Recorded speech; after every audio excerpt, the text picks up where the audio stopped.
Middle ઈસ્ટમાં જે યુદ્ધની પરિસ્થિતિનું નિર્માણ થયું છે, જેના પગલે ગેસમાં 50%નો કાપ મૂકવામાં આવ્યો છે. સાથે સાથે ગેસના કોમર્શિયલ બાટલામાં 114 રૂપિયાનો વધારો ઝીકી દેવામાં આવ્યો છે. હવે આ વધારો ઝીકતા અને ડિસ્ટ્રીબ્યુશન પાસેથી જે માહિતી મળી રહી છે પ્રમાણે અત્યારે એ કોમર્શિયલ ગેસના બાટલાના બુકિંગ પણ બંધ કરી દીધા છે, જેથી કરીને રાજકોટ હોય, મોરબીના 700 જેટલા સિરામિક ઇન્ડસ્ટ્રીઝના પણ અત્યારે તાળા મારવા જેવી સ્થિતિ આવી ગઈ છે. અત્યારે સંકટના વાદળો ઘેરાયા છે.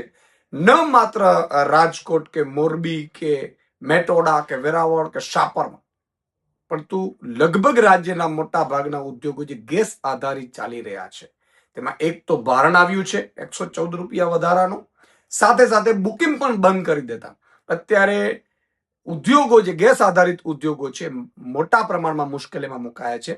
ત્યારે સરકારને મારી વિનંતી છે કે આ જે નાના અને મધ્યમ જે ઉદ્યોગો છે જે ગેસ આધારિત ચાલી રહ્યા છે એમાં વૈકલ્પિક વ્યવસ્થા પણ પૂરી પાડવામાં આવે.